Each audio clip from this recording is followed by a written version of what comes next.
লক্ষ্য করো, আমরা গত ক্লাসে কিছু সূত্র পড়েছিলাম। তার মধ্যে ছিল দৈর্ঘ্য প্রসারণ সহগ, that means alpha, beta, gamma, এগুলো আমরা পড়েছিলাম। মনে আছে সবার? সবার কি মনে আছে? আমাকে একটু কথা বলতে হবে। জি স্যার। জি স্যার। গত ক্লাসে আমরা দেখেছিলাম যে একটা দৈর্ঘ্যের উপরে যদি তাপ দেওয়া হয়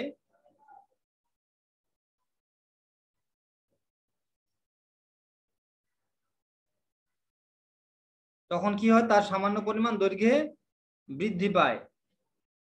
কতটুকু বৃদ্ধি পেল? ডেল এল পরিমাণ বৃদ্ধি পেল।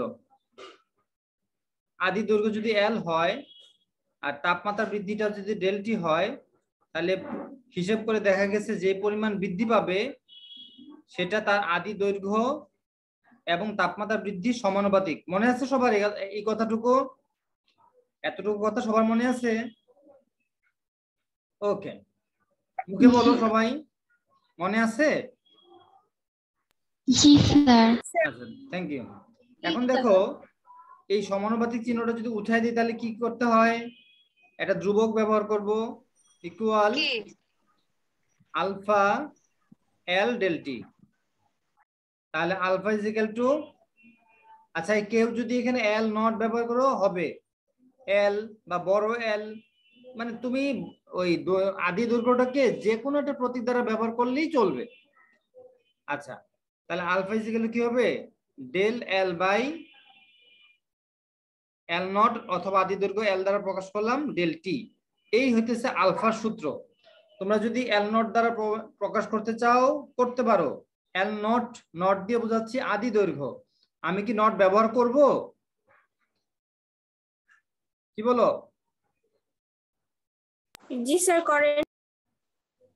আচ্ছা, এল নট ডেল টি। এখন দেখো,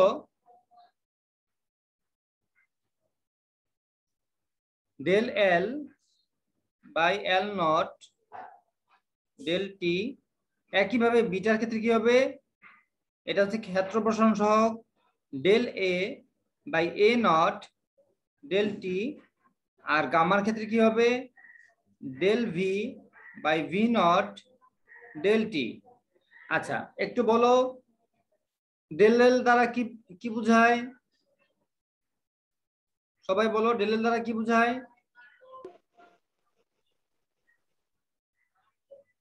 দৈর্ঘ্যের পরিবর্তন বা দৈর্ঘ্য বৃদ্ধি। মনে নাই কেন? এটা তো গত লেকচারের পড়া, দৈর্ঘ্য বৃদ্ধি। আচ্ছা, একটা কথা শোনো, আমি যখন লেকচারে যা যা পড়াবো সেটাই তোমাদের পড়া এবং লিখা। কি বলেছি বলো তো? যা পড়াবো সেটাই পড়া এবং লিখা। লিখা।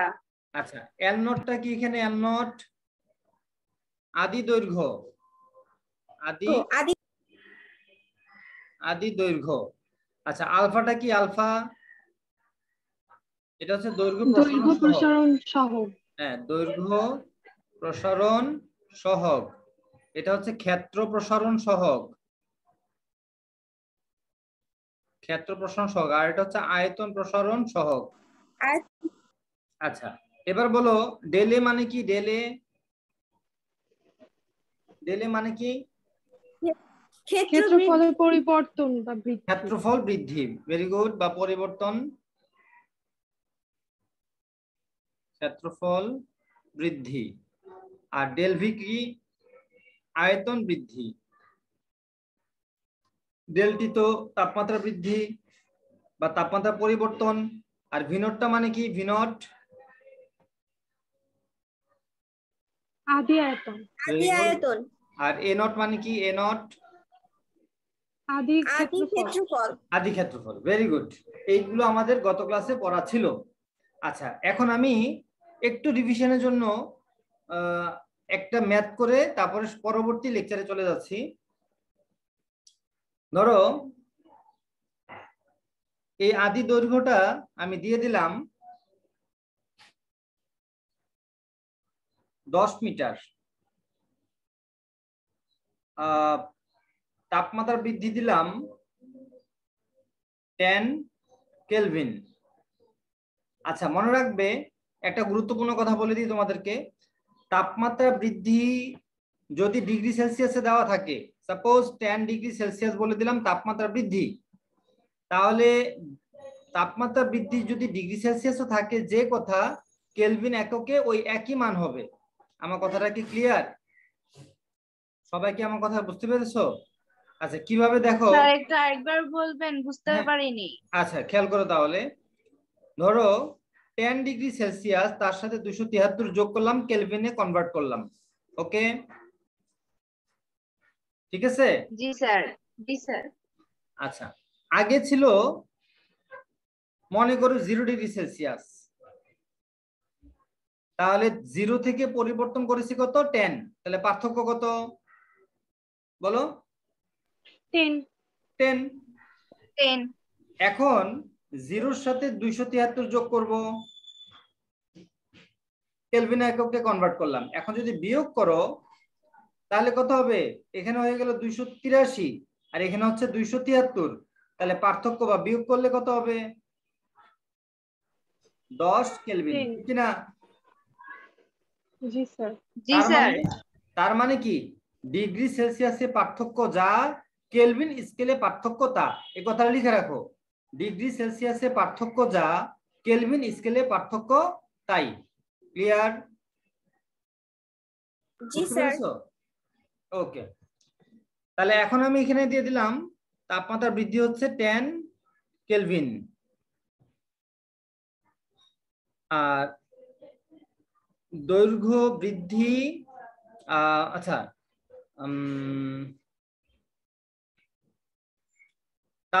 তামার দৈর্ঘ্য প্রসারণ সহগ কত? কে বলতে পারো? তামার দৈর্ঘ্য প্রসারণ সহগ কত বলো? দেখে বলো, বই দেখি বলো। 11 পয়েন্ট সামথিং মেবি। কত আছে? Sir 16.7 into 10 to the power -6 kelvin. আচ্ছা, এটা কি দৈর্ঘ্য প্রসারণ সহগ? তুমি যে ডিজিটটা জি বলে, স্যার, তামার দৈর্ঘ্য প্রসারণ সহগ। ওকে, আবার বলো, ডিজিটটা আরেকবার বলো।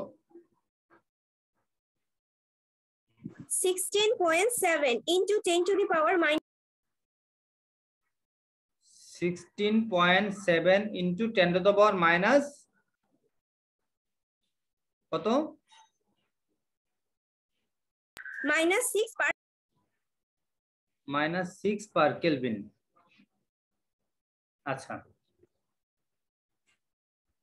এবার দেখো, তোমার কাছে জানতে চেয়েছি যে নতুন দৈর্ঘ্য কত হবে।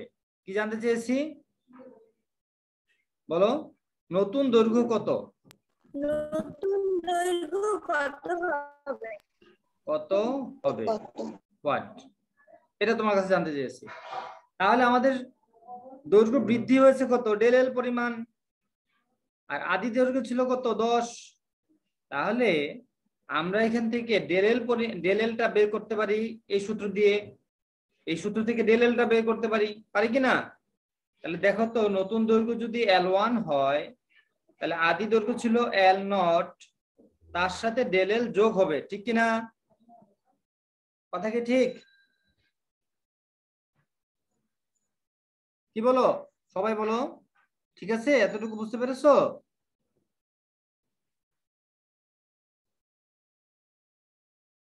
জি স্যার।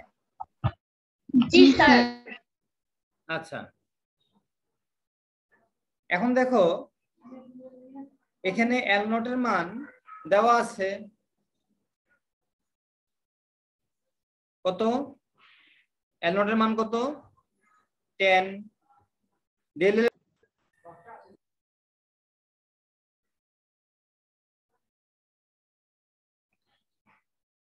হ্যালো, জি স্যার। জি স্যার বলেন। আচ্ছা, নেটটা হঠাৎ ডিস্টার্ব দিয়েছিল।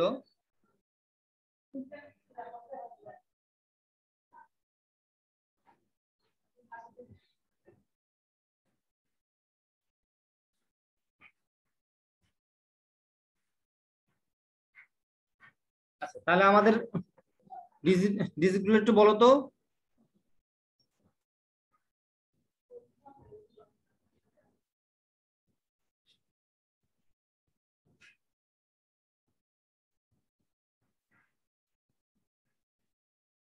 কি ছিল ডিজিটটা, কি ছিল? আদি দৈর্ঘ্য ছিল 10 মিটার, আর আলফার মান দেওয়া ছিল কত?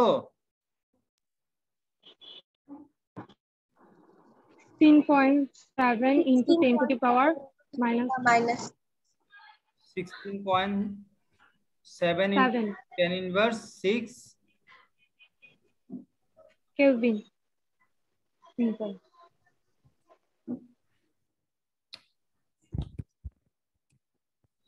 স্যার আসসালামু আলাইকুম। স্যার আসসালামু আলাইকুম। কে এতক্ষণে সালাম দিচ্ছে? আমাদের অর্ধেক পড়া শেষ হয়ে গেল তো বাবা।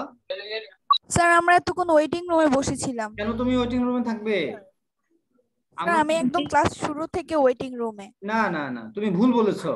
অহনা এখানে, অহনা, তারপরে আয়েশা খানম, তানজিনা ইসলাম, এরপর এছাড়াও আরো অনেক মেয়েরা ছিল একদম শুরু থেকে। তখন যারা এসেছে তাদেরকে এডমিট দিয়েছি। নেক্সট টাইম থেকে দেরি করবে না। আচ্ছা দেখো 10 মিটার স্যার ছিল, তাহলে আমরা নতুন দৈর্ঘ্য কি বের করব? L1 L0 প্লাস ডেল এল। তাহলে আমরা কোন সূত্র ব্যবহার করব? ওই যে ডেল এল আলফার সূত্রটা কি লিখেছিলাম একটু আগে, alpha is equal del L by L not del টি।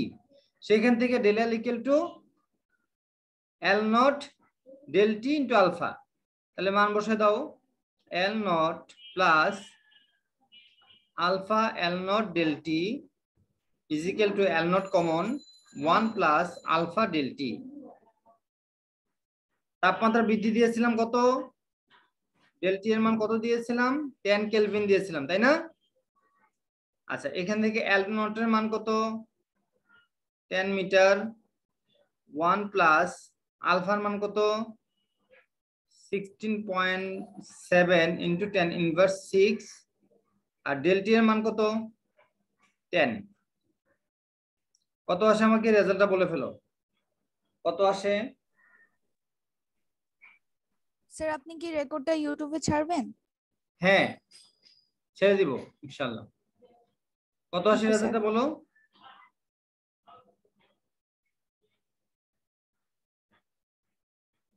কত আসছে বলো না।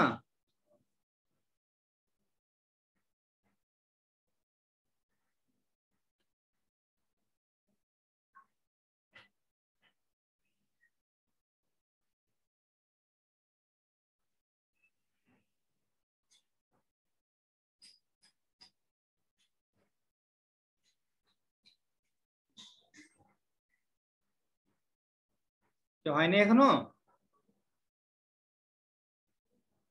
17.7 ইন্টু 10 ইনভার্স 6 ইন্টু 10, তার মানে কত হবে?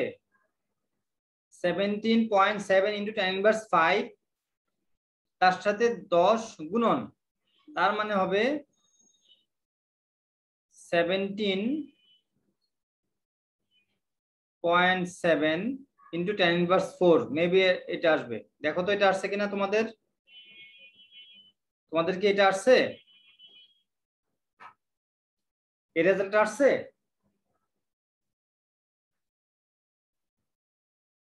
সবার কি এটা আসছে কিনা? কারণ এখানে 10 এর সাথে গুণ করলে একটা 1 কমে যাবে, তারপরে 1 এর সাথে যোগ করলাম, তাহলে 17.7 ইন্টু 10 ইনভার্স 5, আবার 10 এর সাথে গুণ করলে আরেকটা 1 কমে যাবে, তার মানে এত রেজাল্ট। ওকে, এখন আসো পরবর্তী লেকচারে যাই আমরা।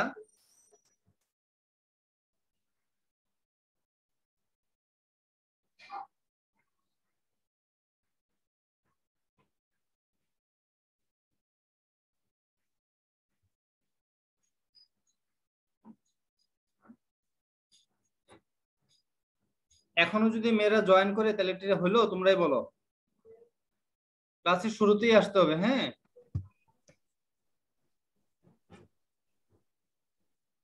স্যার দেখো কঠিন, তরল, বায়বীয় পদার্থের কয় অবস্থা? 3 অবস্থা। কঠিন, তরল, বায়বীয়। এখন এই পদার্থের অবস্থাগুলো কি কি বিষয়ের উপর নির্ভর করে? বায়ুর তাপমাত্রার উপর নির্ভর করতেছে। তাপমাত্রা যখন নাকি কঠিন পদার্থের উপরে যখন নাকি তুমি তাপ দিবা, তাপমাত্রা যখন বেড়ে যাবে তখন সেটা তরলে রূপান্তরিত হবে। তারপরে তরলের উপরে যদি আরো যখন তাপ দিবা তখন সেটা আস্তে আস্তে বাষ্প বা বায়বীয় অবস্থায় পরিণত হবে।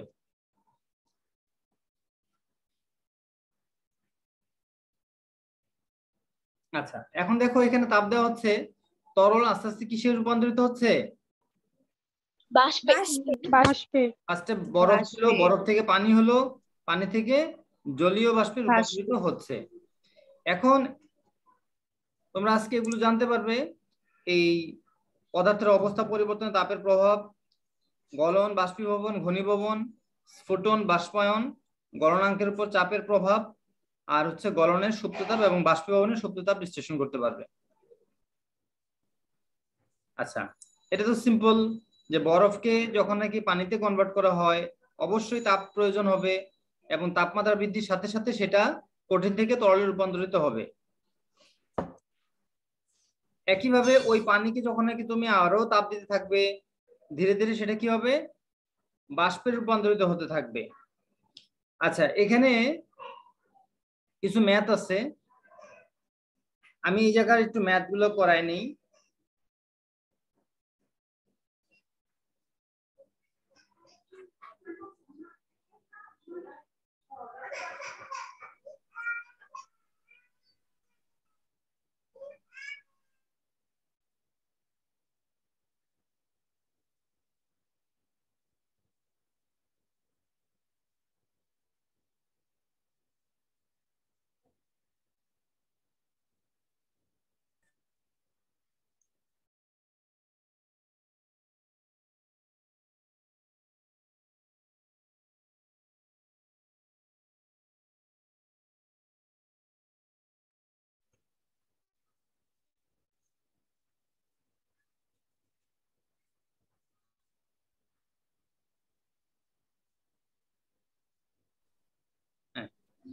একটু মনোযোগ দাও। আমরা কি দেখেছি? ফার্স্টে কঠিন থেকে তরলে রূপান্তরিত, তারপরে দেখলাম তরল থেকে বাষ্পে রূপান্তরিত, ঠিক কিনা? জি স্যার। আচ্ছা, জি স্যার। এখন এখানে কিছু সংজ্ঞা আছে, এই সংজ্ঞাগুলো শিখতে হবে। ফার্স্টে হচ্ছে আপেক্ষিক তাপ কাকে বলে? কি বলেছি? আপেক্ষিক তাপ কাকে বলে? আচ্ছা, একটু সংজ্ঞাগুলো লিখো। আপেক্ষিক তাপ, তারপর হচ্ছে তাপ ধারণ ক্ষমতা,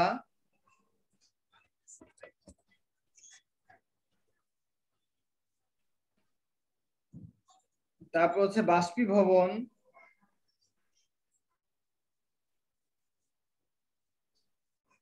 লাস্টে কি লিখেছো? আপেক্ষিক তাপ। আপেক্ষিক তাপ, তাপ ধারণ ক্ষমতা, তারপর হচ্ছে স্ফুটন,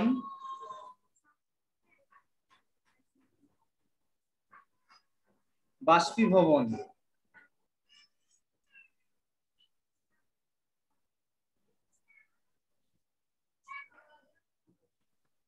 আচ্ছা,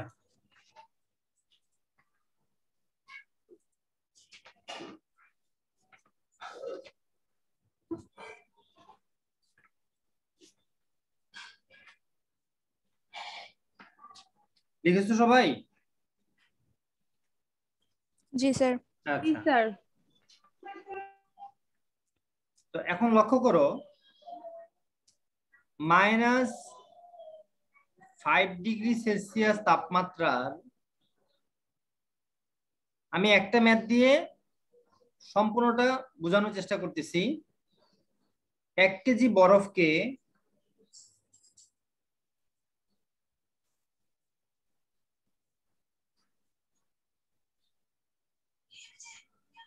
বাষ্পে রূপান্তরিত করতে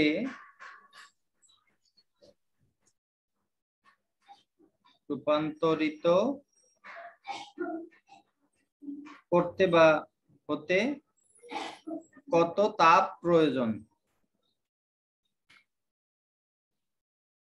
কত তাপ প্রয়োজন, এ হচ্ছে আমাদের ম্যাথ। এখন আপেক্ষিক তাপ কাকে বলে? সবাই খেয়াল করো, আপেক্ষিক তাপের সংজ্ঞাটা হচ্ছে, ধরো এম ভরের একটা বস্তু, এই বস্তুটার ভর হচ্ছে এম। এই এম ভরের বস্তুকে আমি তাপ দিব, তাহলে এম ভরের কোনো বস্তুর তাপমাত্রা ডেলটি পরিমাণ বাড়াতে কিউ পরিমাণ তাপের দরকার ধরে নিলাম। তাহলে এক কেজি ভরের বস্তুর তাপমাত্রা 1 কেলভিন বাড়াতে কিউ বাই এম ডেলটি পরিমাণ তাপের দরকার, ঠিক কিনা? কথা ঠিক কিনা? জি স্যার। তাহলে সংজ্ঞানুসারে কি লিখবো? আপেক্ষিক তাপ কাকে বলে? 1 কেজি ভরের কোনো বস্তুর তাপমাত্রা 1 কেলভিন বাড়াতে যে তাপের দরকার তাকে বলা হয় আপেক্ষিক তাপ। একে এস দ্বারা প্রকাশ করা হয়, S = Q by M del T। Clear? Clear সবাই? জি স্যার। আচ্ছা, তারপরে আসো তাপ ধারণ ক্ষমতা কি? তাপ ধারণ ক্ষমতা হলো এম ভরের বস্তুর তাপমাত্রা ডেলটি পরিমাণ বাড়াতে যদি কিউ পরিমাণ তাপের দরকার হয়, তাহলে ওই এম ভরের বস্তুর তাপমাত্রায় 1 কেলভিন বাড়াতে কিউ বাই ডেলটি পরিমাণ তাপের দরকার হবে। ক্লিয়ার? তাহলে এই দুটার মধ্যে পার্থক্য কি? এই দুটার মধ্যে পার্থক্য হচ্ছে এখানে 1 কেজি ভরের বস্তু, আর এখানে ওই এম ভরের বস্তুটাই, কিন্তু তাপমাত্রা বাড়াবো 1 কেলভিন। এখানেও 1 কেলভিন, এখানেও 1 কেলভিন, কিন্তু পার্থক্য হচ্ছে এখানে বস্তুর ভর 1 কেজি রাখতেছি না, পুরোটা ভরে নিচ্ছি, আর এই জায়গাতে 1 কেজি নিচ্ছি, এটুকুই পার্থক্য। তাহলে সংজ্ঞানুসারে এটাকে আমরা কি দ্বারা প্রকাশ করব?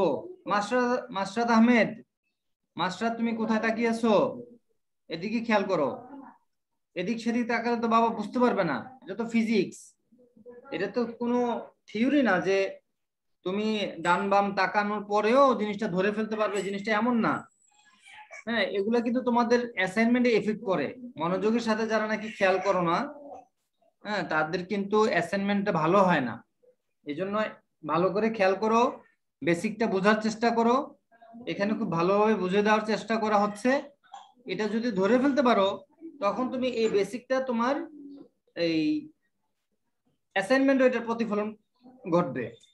আচ্ছা, তাহলে দেখো তাপ ধারণ ক্ষমতাকে আমরা সি দ্বারা প্রকাশ করি, তাহলে C = Q by del T. তাহলে এখন দেখো তো এখানেও কিউ বাই ডেল টি আছে, তাহলে এইটুকু অংশকে আমি সি দ্বারা প্রকাশ করতে পারি কিনা? C by M. হ্যাঁ স্যার। তাহলে দুইটা সূত্র হলো S = Q by M del T, আবার S = সি বাই এম, এই দুইটাই সূত্র। সবাই ক্লিয়ার? জি স্যার। জি স্যার। এবার আসো ম্যাথে চলে যাই।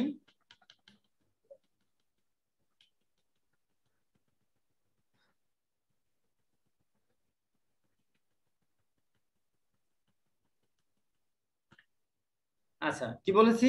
-5°C তাপমাত্রা 1 কেজি বরফকে বাষ্পে রূপান্তরিত করতে কত তাপের প্রয়োজন? ফার্স্টে দেখো, -5°C থেকে কোথায় যাব? 0°C তাপমাত্রার বরফ। যেমন তুমি ধরো আমেরিকা যাইতে চাও, তাহলে এট ফার্স্ট তোমাকে, বা মনে করো ইন্ডিয়া যেতে চাও তুমি, ধরে নাও, তাহলে তোমাকে ফার্স্টে বাংলাদেশের বর্ডারে যেতে হবে, বাংলাদেশের বর্ডার থেকে ইন্ডিয়ার বর্ডার, তারপরে তুমি ইন্ডিয়ার বর্ডার থেকে দিল্লিতে যাবা। ডিরেক্টলি তো আর মানে একটা একটা ধাপে ধাপে তোমাকে আগাইতে হবে। তো তুমি -5°C তাপমাত্রা বরফ থেকে যাচ্ছ কোথায়? বাষ্পে যাচ্ছ। তাহলে তোমাকে এখানে মাঝখানে কতগুলা ধাপ আছে, মোট ধাপ হবে কয়টা? আমি লিখে দিচ্ছি, দেখো, -5 থেকে 0 তাপমাত্রা বরফ, 0 তাপমাত্রা বরফ থেকে 0 তাপমাত্রা পানি, তারপরে 0 তাপমাত্রা পানি থেকে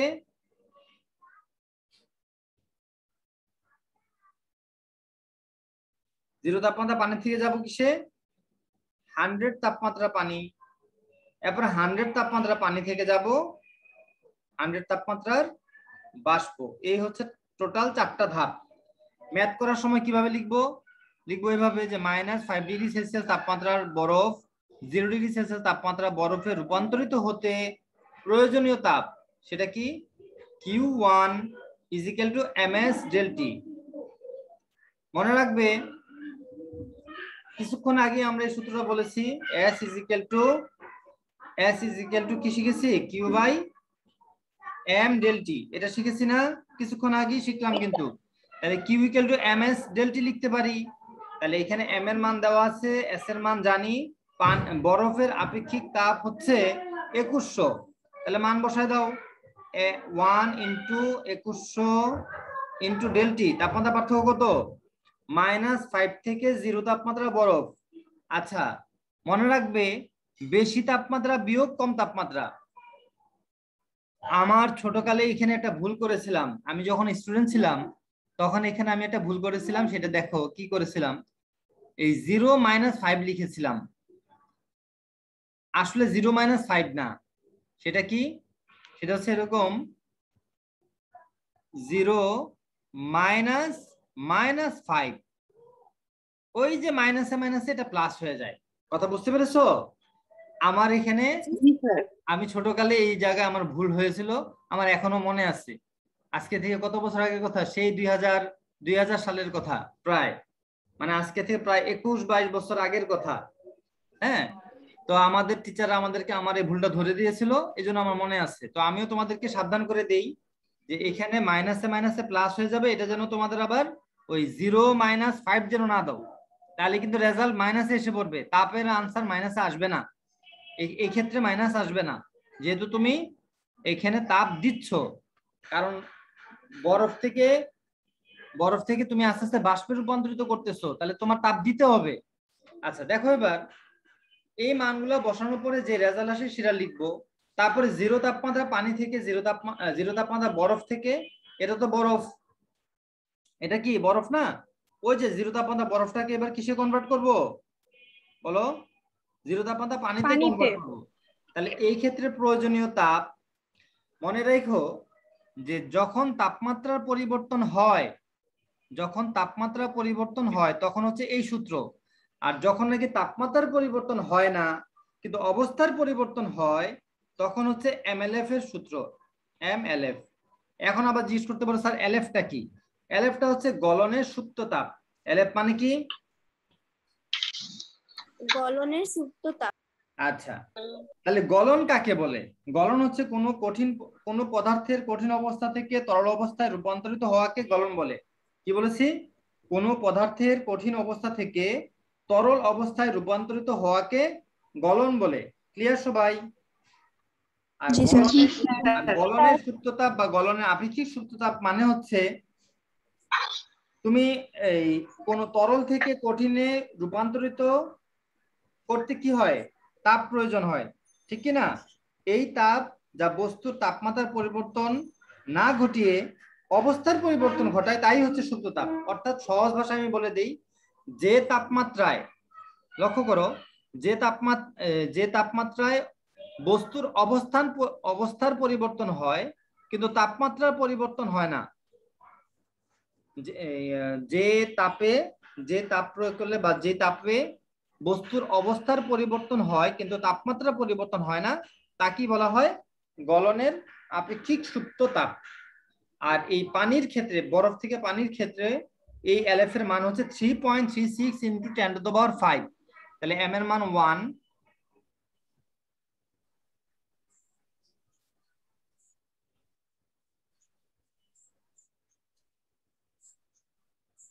× 3.36 × 10⁵। এ হচ্ছে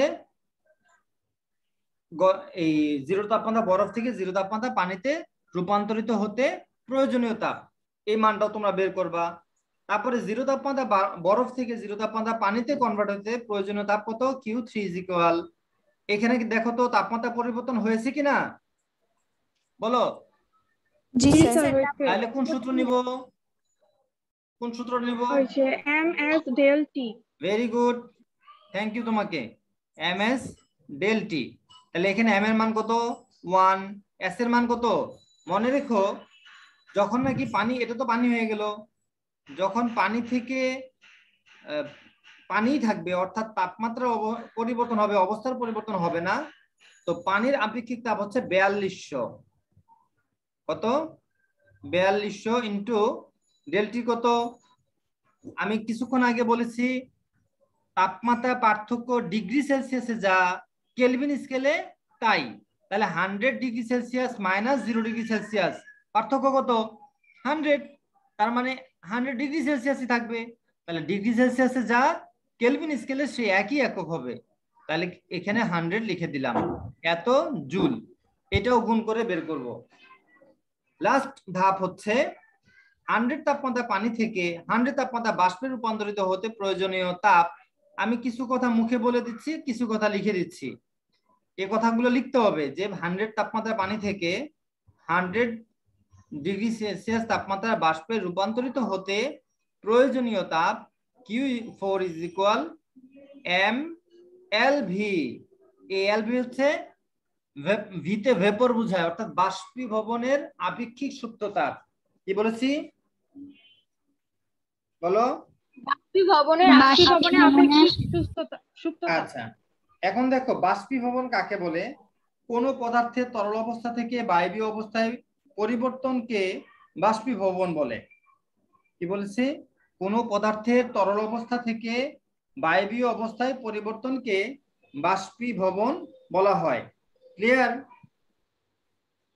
সবাই আমার কথা ক্লিয়ার? জি স্যার। আচ্ছা ঠিক আছে। এখন আসো বাষ্পীভবনের আপেক্ষিক সুপ্ত তাপ কি তাহলে?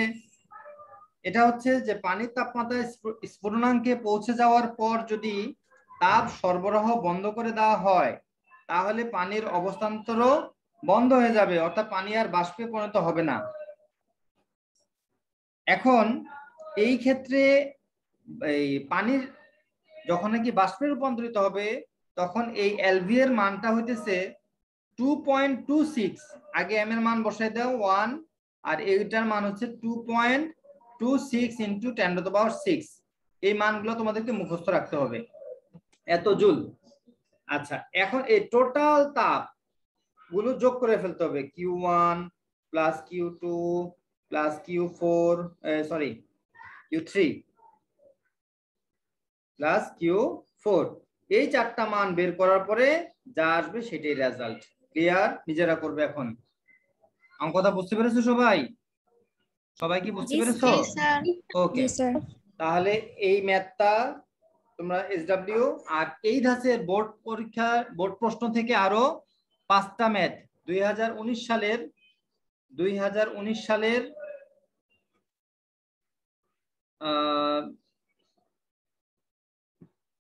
ঢাকা, বরিশাল, কুমিল্লা, চট্টগ্রাম, সিলেট, এই 5টা বোর্ডের গ ঘ SW 2019 সালের। ওকে, তো এগুলোর মধ্যে কোনো প্রবলেম থাকলে সেগুলো সলভ করা হবে। আর সামান্য কিছু অংশ আমার বাকি আছে যেটা আগামী ক্লাসে আমি সলভ করে দিব। তো আজকে যতটুকু পড়ানো হয়েছে এর ভিতরে কারো কোনো কোশ্চেন আছে?